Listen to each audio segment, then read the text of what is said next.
Good morning, everybody.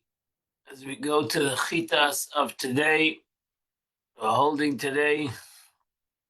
Today is Tuesday. We're holding the third reading in the portion of Vayetze. We're holding chapter 29, verse number 18.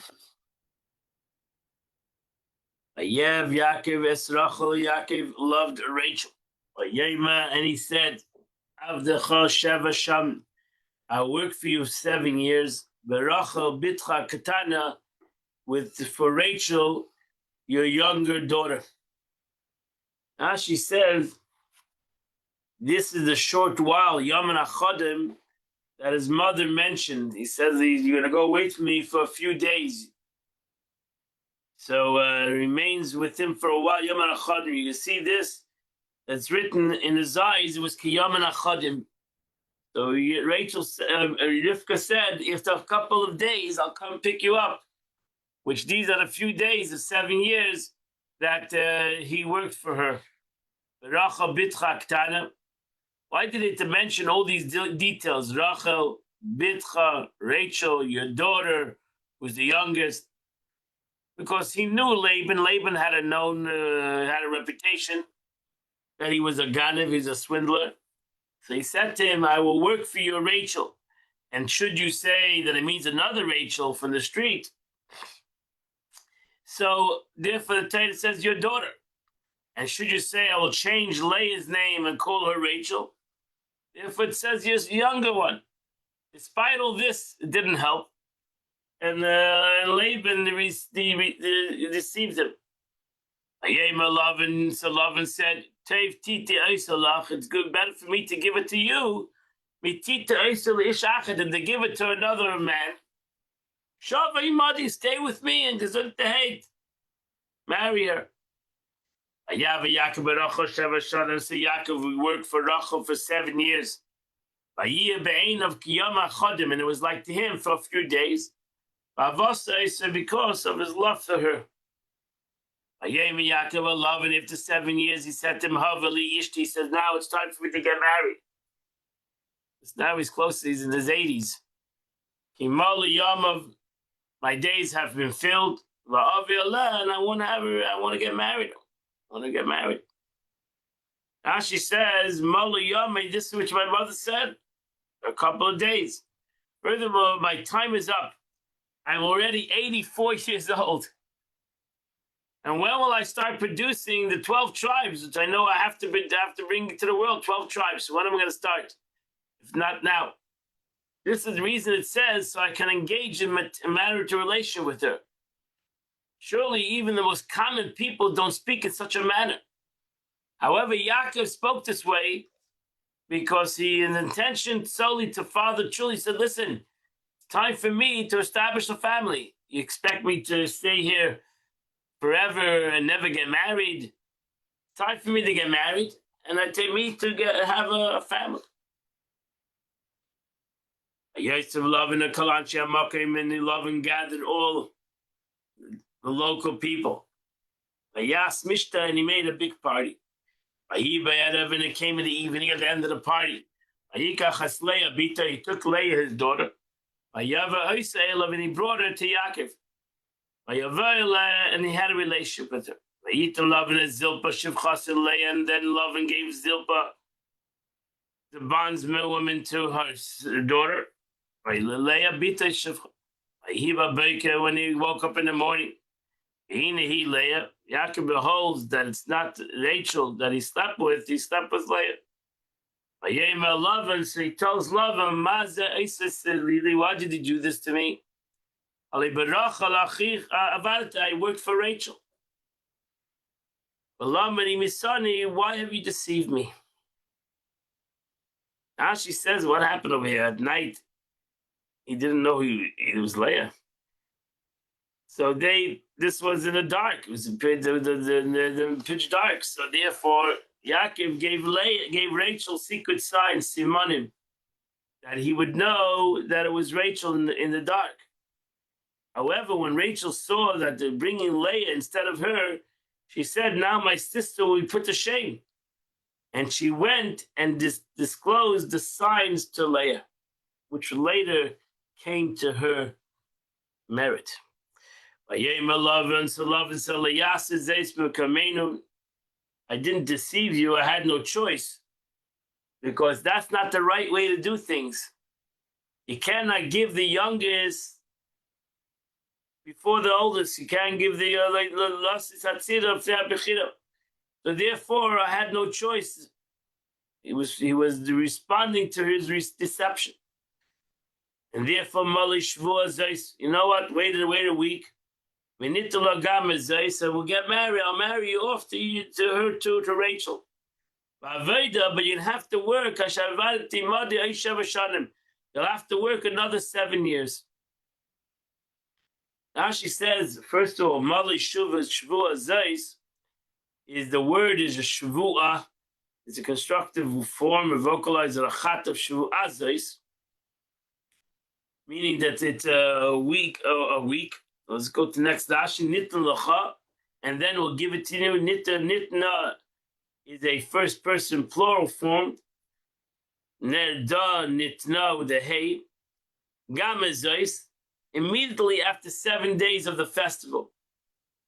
And then you'll work us. It's not that you have to wait another 7 years, but after we celebrate 7 days, here we see the 7-day celebration, the Sheva Brachas, that we do 7 days after a wedding. We see that Yaakov also did that. He waited 7 days. He had 7 days of celebration of his marriage to Leah.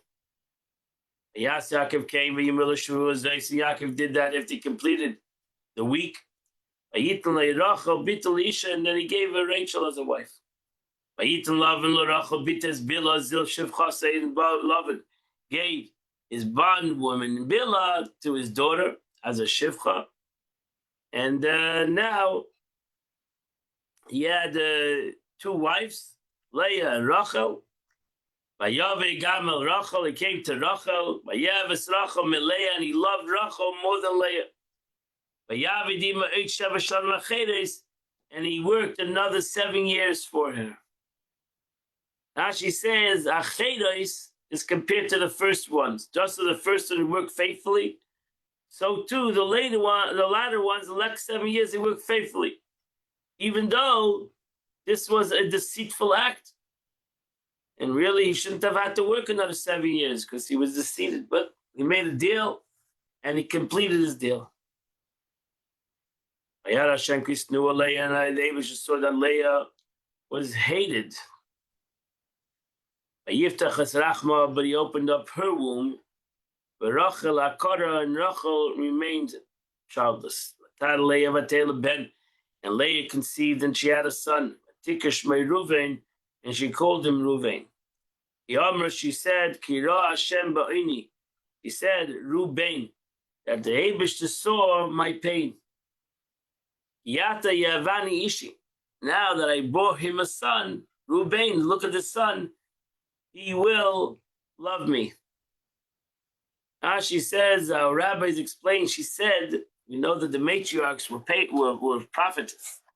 She said, look at the difference between my son and my father-in-law's son, Esav. For Esav sold his birthright to Yaakov, showing disdain for it. With this son, my son, didn't sell his birthright to Yosef, but he valued it, unlike Esav. Furthermore, when it was taken from him, he did not complain about it, and he did not complain. And not only did not complain about it when Yaakov Avinu took away the birthright and gave it to Yosef, he didn't complain about it. And not only that, he tried to save Yosef from the pit. So Reuben, look at the difference of a son that I have that is much more humble than the son that my father-in-law had. And she came pregnant again, and she had another son. The Eibishter continues to hear my pain. I'm hated. He gave me another child, Shim'on. Shim'on, that the Eibishter Shema, the Eibishter heard me. She had another son. Got pregnant, she had a third son. She said, you love it, Ishelai.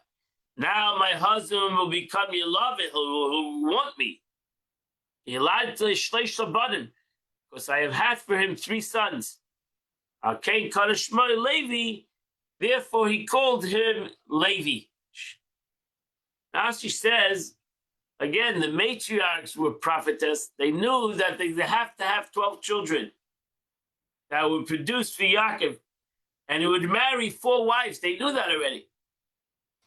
Leah said, for now, he has no reason to complain about me because I have given him his 3 sons, right? If you have 4 wives, so each one is going to have 3 sons. So I gave him what I'm supposed to do. I did my job. But now I've assumed my full share in bearing his sons. Al-Cain. Therefore, every son to whom it says Al-Cain, his tribe had a large population except for Levi, because the Holy Ark was with him. So therefore, he was missing. He was not. One of the smallest.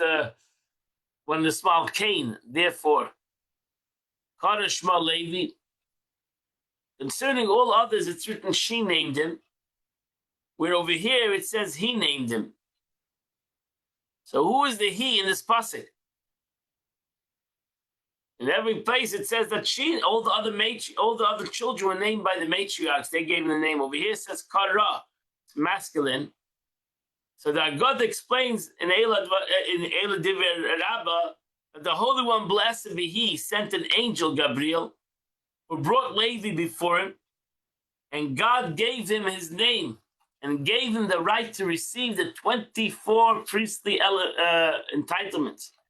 And because he accompanied Leviah with this gifts, he called him Levi. So that's Kaddish Shema was the Eibishter called him the name Levi.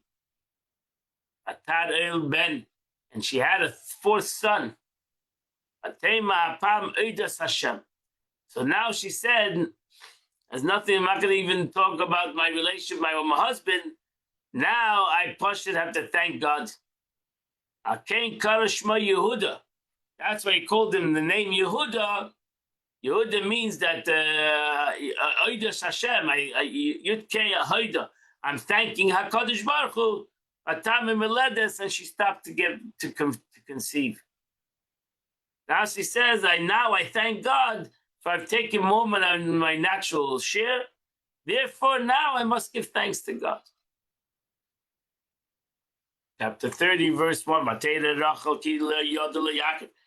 Rachel saw that she's not having children. Rachel became jealous of her sister. She turned to Yaakov and she said, Havali Banim, you're not giving me any children. If I'm not going to have children, I'm dead. Now she says, Kina b'maisa teva. When was jealous? What was jealous? She was jealous of her good deeds. She said, Ulait tzedakah b'meni. She said, most probably my sister is more righteous than me. That's why I don't merit children. So she's not jealous. She's not having children. That was she understood. She was that had nothing to do with her. That do with the bracha of the Eibush. She was jealous that with the Ma'aseh Tov that her sister was a kind. Even all tsar, she was a kind individual. Havali, is this how your father acted towards your mother when she was barren? She prayed for me. She prayed for him. So why are you not praying for me? Mesa Nachif, and here we infer to someone who has no children. In a way, is considered kemes. Yichar af Yaakov berachel, and Yaakov became angry with Rachel. Can I take the place of God? Hashem mana mimech pri bitam. Why are you blaming it on me? You need to blame on God. That God is holding back the fruit of your womb. I'm not holding back nothing. She says, Asachas amayim instead of him who denied you. You say that I should act like my father, but I'm not in the same situation my father. My father had no children. But Baruch Hashem, the Eibush gave me now 4 children. So he's not denied for me, he's denied it from you. So she said, here I'm going to give you my bondswoman, Billah. I want you to have a relationship with her. Vatela al birkai, and she will bear for me children. Ve'evna gam anechi mimena. Surrogate motherhood over here. And I will bear children through her. Now she says, I will raise them. Because it wasn't her children. But she says, in essence, this is a bondswoman, so the children will be mine. So I will raise her. So here we learn that raising a child is as if you had a child. I will bear her children to what does the word to refer to? He said, your grandfather Abraham did have children through Hagar, yet he girded his loins and exerted himself to pray on behalf of Sarah. He answered her, my grandmother brought a rival into the home. She said, that's what prevented me from having children, so I'll do what your grandfather did. I'll bring in another woman. I'll bring in Hagar. I'll bring my bondswoman in. So this was another expression why she brought this Bilhah into the story. First of all, now she says, I'll bring up the children. Number two is, I'll do what your grandfather did. Ve'evna gam anechi, just as occurred to Sarah, I'll do the same thing. So she gave her bondswoman as a wife. And Yaakov had a relation with her. Atar Bilhah, and Bilhah conceived. Yaakov ben, and she gave to Yaakov a son. Rachel, and Rachel said, Donani Elikim. God has judged me. But he heard to my voice, and he gave me a son through this woman. Li ben, and she gave me a son. Al Kain Karashmai Don, he called him Don. Now she says, Danani, he judged me once and found me unworthy, and now he judged me again and found me meritorious. So I'm going to have a son. And Bilhah became pregnant again. He had a second son. She said, Rachel said, Naftuli Elikim Niftalti. I persistently pleaded. Naftuli that comes, the tefillah comes from. Naftuli comes from tefillah. I prayed to God. And if Talti Machesi, I gave God, and I came as my sister, Gam Yecholti, which I prevailed. But Shmei Naftali, she called his name Naftali. Now she says, Menachem ben Sadak explains this expression in his dictionary under the same entry as Samit Psil, a fastened seal. I become attached to my sister with bonds from God by meriting to have children. That's how he explains Naftuli, that the Eibishter Naftuli comes from the word connection. But I explain is a similar expression to crooked and perverse ikesh uvsalta, meaning I've contorted myself by making many pleas and naftulim, convenience, with the God in order to equal to my sister. So Gam Yacholti, he agreed to accept my pleas. Onkelos, however, translates naftuli as an expression of prayer. As is written, Naftuli Elikim Niftalti, through many requests that are pleasing to him, I've accepted and answered like my sister. Naftalti, that's he says, according to Onkelos, it means my prayers were accepted. There are many agodic explanations that expound this word and the acronym of the word Naftuli.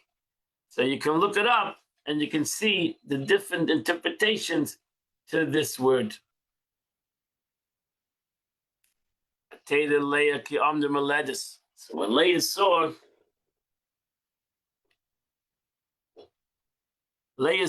that she ceased to have any children.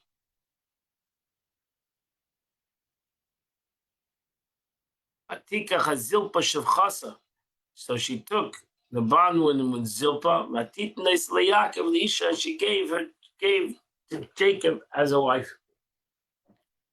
Atela Zilpa Shivchas Leah Yaakov ben, and Zilpa the bondswoman of Yaakov had a son. Now she says all the other wives, it says they conceived Batar, except by Zilpa. It's not written Batar.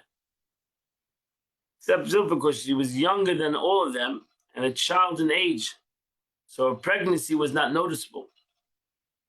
Lavan had given to Leah in order to deceive Yaakov so that he would not realize they were bringing Leah, the older daughter, to him in marriage. For it's usually to give the older bondswoman to an older daughter and the younger one to the younger daughter, but he flipped it over. Came Leah, so Leah said, but God, good fortune, God has come. Atikesh, my God, and she called him good fortune God. Actually, God means good fortune has come, as in my good luck. God Gdi, and not we're out. A similar expression to it is that they set table of fortune, God. The God explanation is that it was born circumcised, as in cut down the tree Gadu.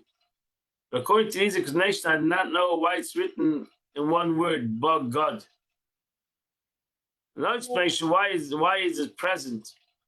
Why is it present as one word, but God, meaning disloyal? Bagad. In Torah, Bagad means somebody who is disloyal, somebody who is rebellious. It should have been written two different words, but God. That's what you see over here. It's written, the way they write it in the pasuk is two words, but the way it's a ksiv, it's one word. A little confusing. That's why the ksiv and ksiv, we read it as two words, but really it's bagad. It's called God because it says bagad. God came, good luck came, but it's really written as one word, bagad. It is Leah said to Yaakov, you have been disloyal to me by being intimate with my bondswoman, like a man betraying his wife of youth.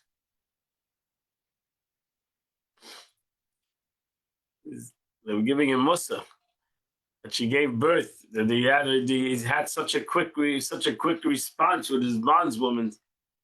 Atela Zilpa Shivchas Leah ben Shein Yaakov, and Leah, the bondswoman, and the bondswoman Zilpa had a second son.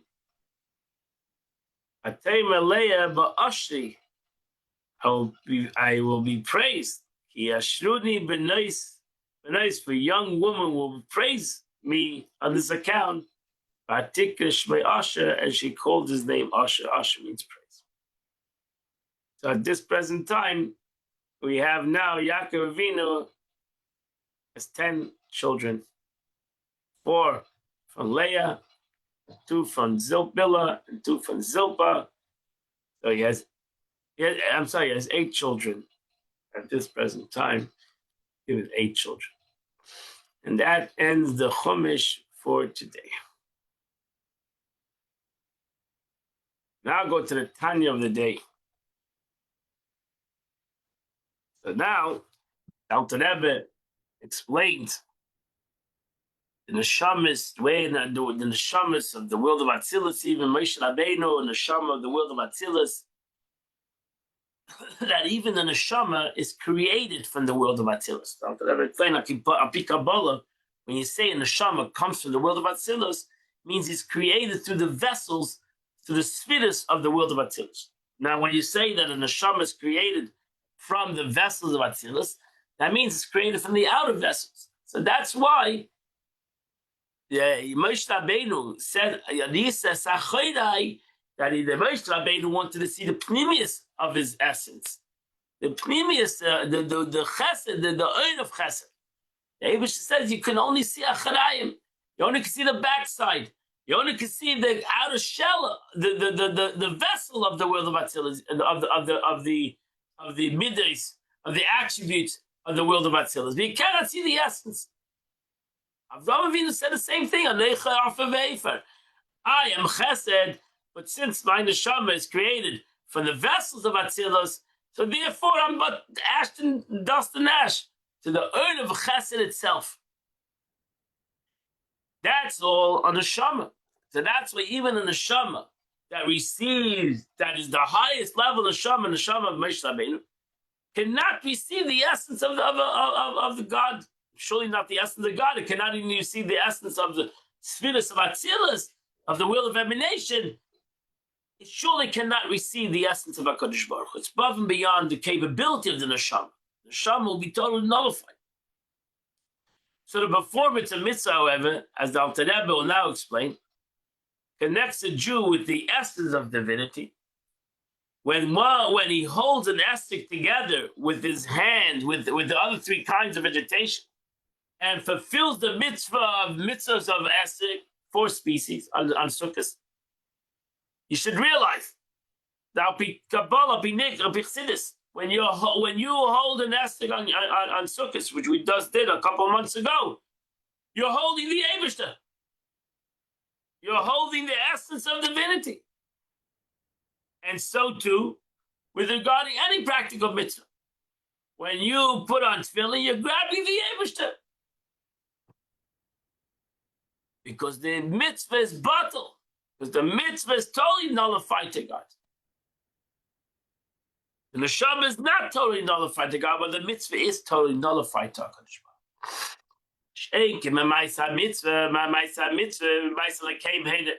However, the performance of mitzvahs, these are the work of God. They're the work of God.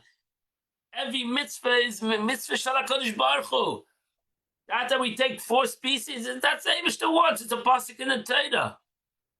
Unlike other worldly action, from which divinity is utterly concealed, is not a mitzvah. A mitzvah is not concealed from God. Alter Rebbe now explains how it comes about. The process of the chain descent of the vessels of Atzilus to Bria, Yitzira, Asiyah. How does that Seder Shtalshus, normal concept of Seder Shtalshus, descent of the light of God that comes down from one world to the other world, from the vessels of Atzilus that descend into the vessel, into the worlds, are the divinity of these worlds, and from the very nature of the essence of the external aspect of the vessels of Atzilus. Derech Marshal, Eser Gemina, for example, within the Eseg and its kinds, they'll bish by HaKadosh Baruch Hu. The Eibishter clothed him something in the very nature of the essence of this Esrei. Chasodim, Timim, Mitim, the Zeirampen, the eternal aspect of the kindness of Zah, of Atzilus. And meaning from their outer state, from the external aspect of these internal attributes, as is known by all mitzvahs requiring action. That the essence of God comes down into this shell, into this mitzvah that you're doing. By contrast, a man's who by means of his intellect or spiritual commotion can attain intellectually generated love and fear, even though he might be the Moshe Rabbeinu, and he possesses the soul of the world of Atzilus, since ultimately he closes in the body, he can never detect and apprehend through his soul. He'll never be able, through his own self, to be able to touch the essence, understand even the essence and the true essence of the nature of the kindness, the attribute of kindness of Atzilus. Atzilus in general term, Atzilus represents the state of Chaya, the life force of the 4 worlds of Atzilus, Bli, Yitzir, Asir. So specifically, each of the 4 worlds possesses all 4 levels: Nefesh, Ruach, Neshama, Chaya. Right? We have 4 levels. We have the 5 levels, but in general, the 4 levels of the soul. Nefesh, the most lowest level. Ruach, the spirit. Neshama is the intellect of the soul. Chaya is the life force of the soul. Chaya. In general sense, however, each of these 4 worlds correspond to one of the levels Asiya is the nefesh. Yetzira is the ruach. That's why the emotions are in the world of formation.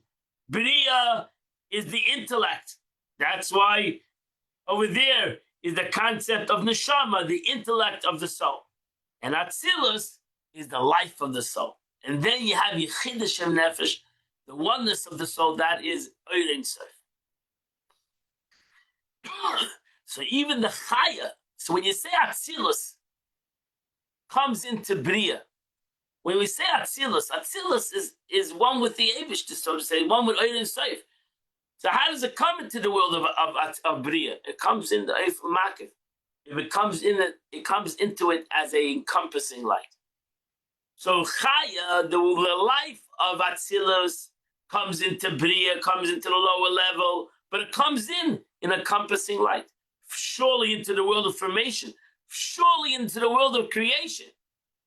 Surely in this world, the Chaya, the life force of it is an encompassing light. It doesn't come in Pnimius. It doesn't come into the essence of it. You don't feel the essence. It does come in the essence, but it's not felt the essence.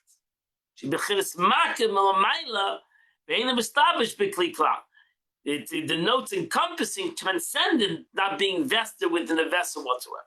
Unlike the soul levels in man called neshama, which reflect his power of comprehension or ruach, which reflect his spiritual emotions and so on. Each of these soul levels having this specific location within the body, Chaya is a transcending soul level. It encompasses the individual from above. So, with regard to the world, the Chaya parallels to the world of Atzilus is the spiritual level that encompasses from above and is not invested itself within the vessel. It cannot, because it's Chutzainus. So, therefore, it cannot invest itself in an outer concept. It only can invest itself in a pneumistic concept. Thus, a person living within a body cannot possibly apprehend the essence of the entity of the level of Atzilus. It's impossible to comprehend. That's why we know the Alter Rebbe, when he said the word Atzilus, he couldn't even say the word Atzilus. Because it's a concept that's above comprehension. So how can he say this word Atzilus, which is above comprehension?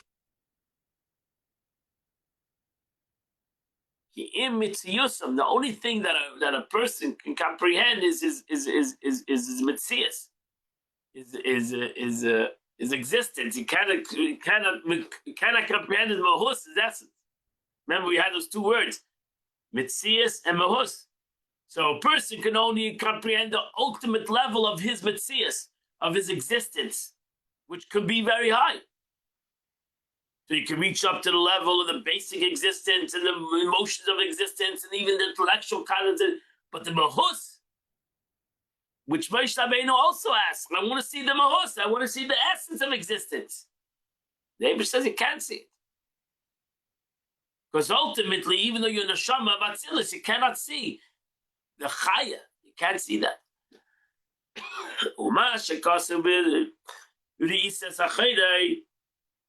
And you shall see my hinder part with derech nevuah dafkes is seeing, penetrates to the essence of the matter. This refers to the prophecy.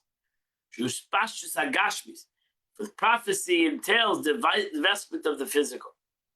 But I is brought down in Kabbalah in the portion of Mishpat. Thus, Moshe apprehend the essence divinity result from the state of prophecy that entails the investment from the physical. So Moshe Rabbeinu once learned this, the difference between the sages and Moshe Rabbeinu. Moshe Rabbeinu had the capability of Riyah. He had the capability to see these things, prophecy.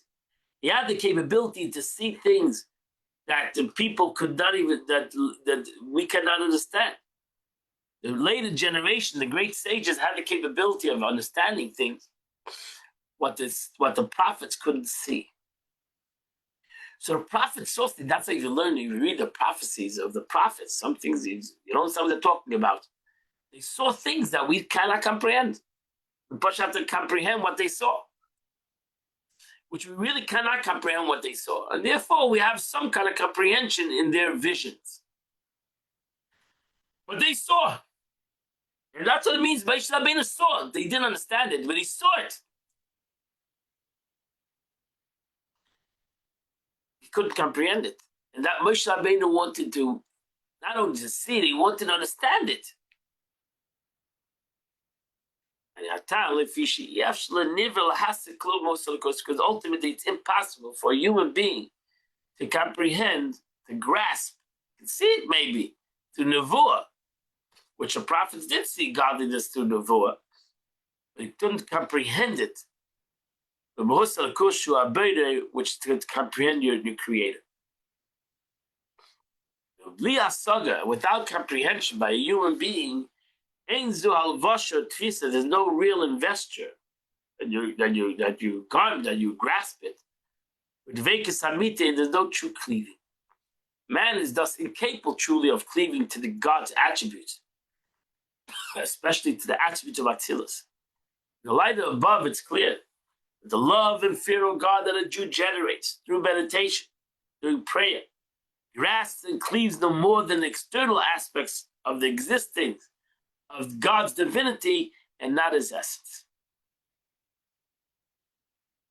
However,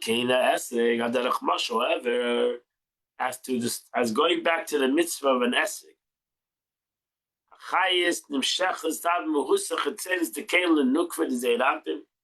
its life is drawn and descended from the essence of the outer aspects of the vessels of Nukva of Atzilus. When Atzilus there are divinity, as brought down in Chaim that the fruits are the roots in Atzilus. For the 30 vessels of Atzilus to send into Bri Yitzir Asir in order to become divinity of those worlds. And these are the 10 utterances in which the world was created.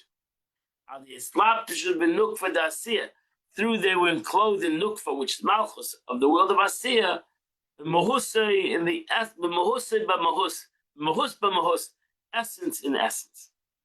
The essence of the vessels of Malchus Atzilus vests itself in the Malchus of Asir, which is the source of all created beings in the world, including among them the fruits of the world, and such as an essence.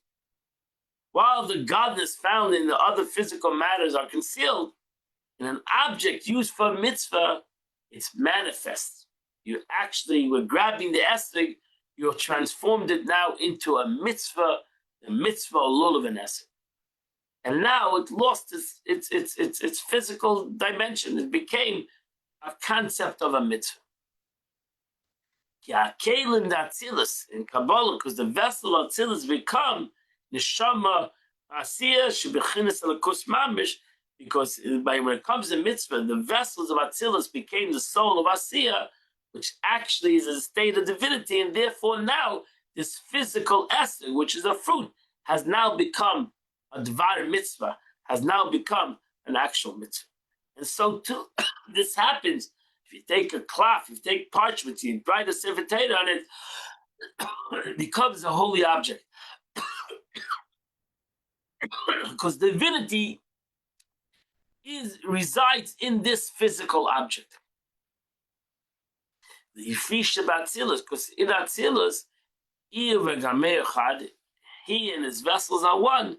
Hamatzav Netzel, the emanator, the infinite light, and the emanation becomes one entity. So therefore, in essence, that the vessels of Atzilus become the vessel of the mitzvah. That's in essence what he's saying, Apikabbalah. The essence of Atzilus, the vessel of Atzilus becomes the vessel of the mitzvah. And therefore, it has the emanation of divinity in it. Because the physical thing becomes the mitzvah. And if the physical thing becomes the mitzvah, so the physical thing becomes, in essence, the vessels of the world of Atzilus. And therefore, the mitzvah, it becomes a kli mitzvah. It becomes tashvishi kadusha.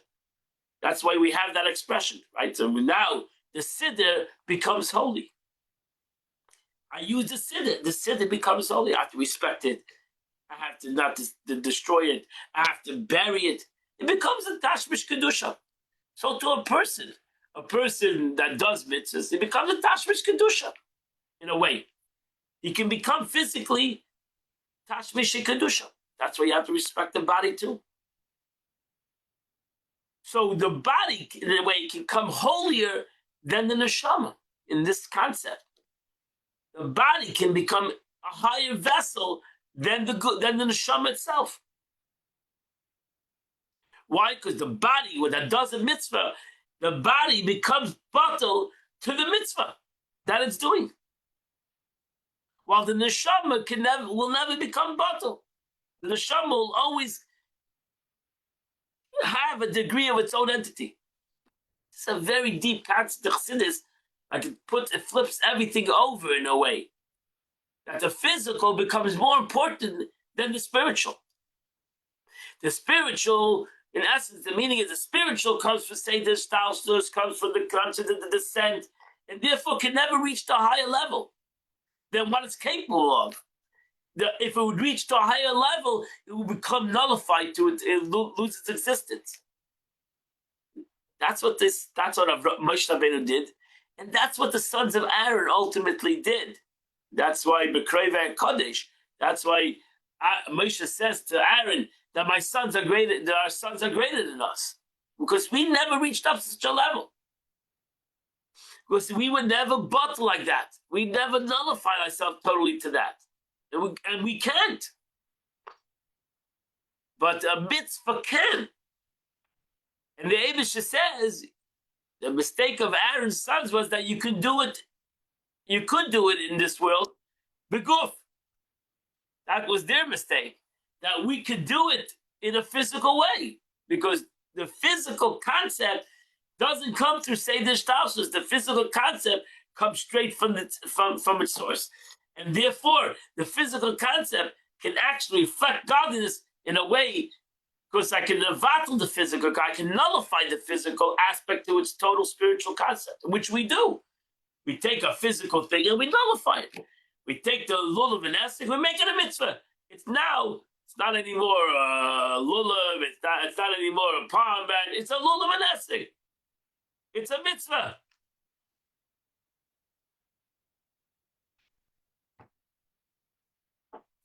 It's all Kabbalistic. So through the enclosement of the essence of the soul, the vessel of Atzilus, the essence of the vessel of Nukva, Malchus of Siyah, the Esther came into being.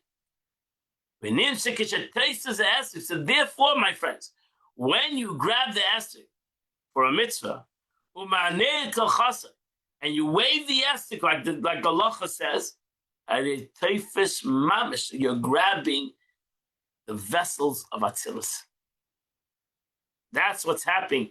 When you grab the Esther, you are in essence grabbing the vessels of Atzilus, which is one with the Oid of Atzilus, which is one with the Oid inside, which is one with the infinite light of God. You're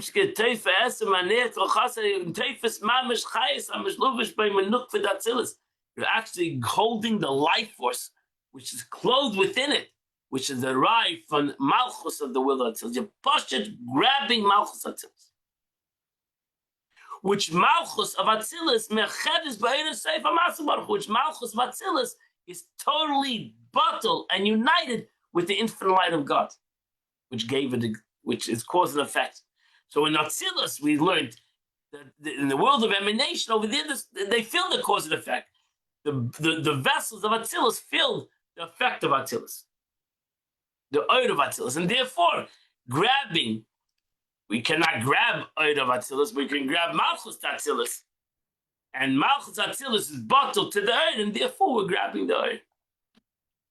However, this is not the case when one holds any other fruit where there's no mitzvah involved.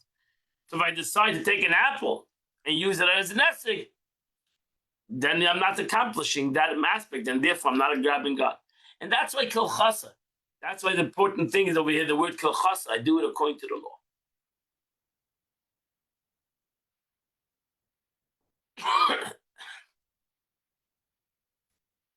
The answer is that the previous explained that the other physical aspect, the godly life, was concealed. where it's revealed an object of a mitzvah.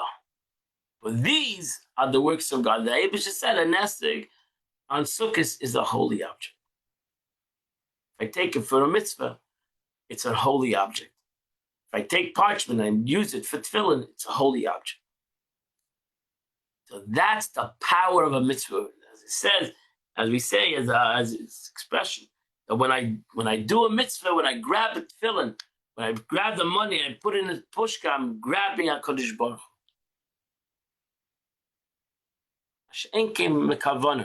Which you cannot accomplish through any intention, all the highest intentions that you're going to have. Ain't because it's impossible that a human being's intention to grab the essence. Ein a masik v'teifis afayidei aseid. Here, even if he's familiar, but even though he's a Kabbalist, and he's the greatest Kabbalist, he's Moshe Rabbeinu.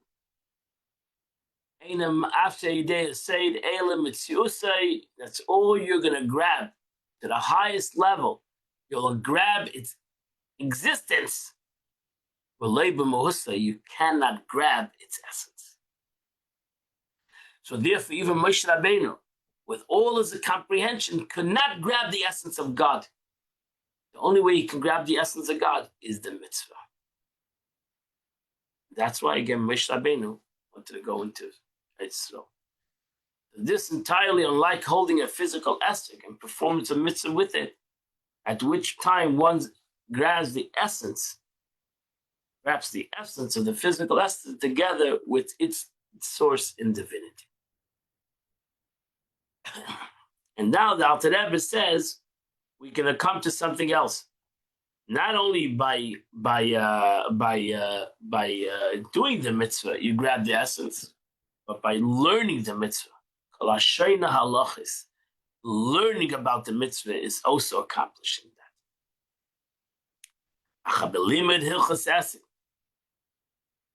However, by studying the laws of an esrog, one does attain masig v'teisa esrog mamish u'mitzvasik al chasa. He grasps the esrog proper and its mitzvah properly, appropriate by speech and thought.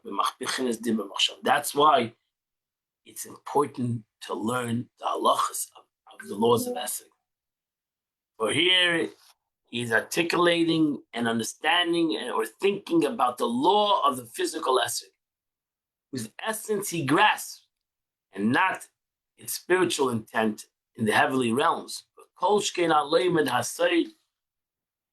And even more so, he who studies the esoteric dimension of the mitzvah of esrog, according to the teachings of Kabbalah Chassidus. But here too, we are speaking of the esoteric dimension of the physical esrog, whose essence he can comprehend, and not the spiritual intention of the mitzvah, or yet higher, the revelation configurations of the spheres of the will of Atzilus. We're actually trying to comprehend beside the meaning of the physical esrog. This, however, refers to the only study of the Kabbalistic mystery of the mitzvah itself, which is not inferior to learning the law of the mitzvah. The law of esrog. There are the laws of the dimensions of esrog, the way esrog needs to look, the way esrog is kosher physically, the way esrog is not kosher physically. So too in a lulav, so too in adasim and aravis. There are the physical dimensions of this physical objects. So when I comprehend the physical law of this esrog, and I comprehend it in its physical law, the basic principles, I'm grasping God's will. That he wanted the esrog to look in a certain way, and it should have certain dimensions, and it should have a pitim or whatever, and it should have a ukit, and it should have different levels in the esrog, and the way it should look. It shouldn't be crooked, and it should be straight, etc. There's a lot of laws and laws of esrog. So if you learn it, if you learn the law of esrog, you're grasping not the comprehension of something you're comprehending the law, and that is in a way just like grasping the essence of God. So then for sure, if I comprehend the side of that law, why I'll be chassidus, why does it have that law? Then you also grasp God. Maybe even more. Even though you don't apprehend the essence of the intent of the mitzvah as applied to the visage of Atzilus, moreover, you're standing at the essence of the object, which the mitzvah is observed, grants him some apprehension of the essence of mystical reaches to the subject at large. You're grasping HaKadosh Baruch Hu, even though, just like when you grab the lulav, you don't see the mahus, but that's what's happening. You're grabbing the mahus shel HaKadosh Baruch Hu, grasping the chusay shel HaKadosh Baruch Hu, the essence of the whole concept of why the Eibishter gave this mitzvah. Very powerful teaching, very deep concepts, something that needs to be learned many times, to grasp these deep concepts of Chassidus. Today is the 5th day of Kislev, and in Tehillim it's chapter 29 to chapter 34. That's number 1. The Rebbe writes in Hayom Yom today, a ladder was standing on the ground. Prayer is the ladder that connects the souls, and Godhood. And although it stands in the ground, it starts davening. The start of davening being no more than acknowledgement, and yet its top reaches the heaven, a state of total bittul, self-nullification. But one reaches this level through his prior attainment of comprehension and understanding the inherent that which is inherent in the Psukei de Zimra, when we praise HaKadosh Baruch Hu, in the brachas of Shema and the Shema proper. Then we reach up to the ladder. We reach in the ladder, this rung, ultimately to reach up to bittul. That's why it's brought down. There's 4 steps in this ladder. Just like we learned, there's 4 rungs in this ladder. First rung is nefesh. That's where we start off, thanking God for the basic needs that we have. Then there's the ruach, the concept of ruach, the Psukei de Zimra. We praise God. We get emotional with God. Then there is the neshama. There is the soul, comprehension, the Shema, the blessings of the Shema. And then we reach up to the Shemoneh Esrei. Shem Sfasai Tiftach. Rebuttal. We nullify ourselves to God. And then we can ask for anything. We do the brachas, the 18 blessings, the 19 blessings of the Shemoneh Esrei. Because at that time, we're totally bottled to the Eibishter. Everything that we have, whether it's holiness, physicality, whether it's health, whether it's happiness, whether it's money, whether it's tshuva, whether it's geula, redemption, whether it's oneness with God, it's all healing. It's all one entity. It's all in the service of HaKadosh Baruch Hu, and that's the ladder. So the ladder starts at the bottom, and you have to slowly reach up. To reach up to the top, you have to go from nefesh, ruach, neshama, and then you can read chaya. You can read atzilus, where over there everything is one, and everything comes yechidah nefesh. Then everything comes the oneness of the soul. Wish you all a wonderful and beautiful day. Amid Shem will continue to learn together tomorrow at 8 a.m. And you're welcome also to come tonight. We have a beautiful class at 7 p.m. We continue the Kabbalah of Meaning. Very phenomenal class, JLI class. You should come and learn. Whether you signed in or not, come and learn. 7 p.m., come and learn some Kabbalah together. You'll enjoy it. Have a wonderful and beautiful and happy and healthy day. See you all tomorrow.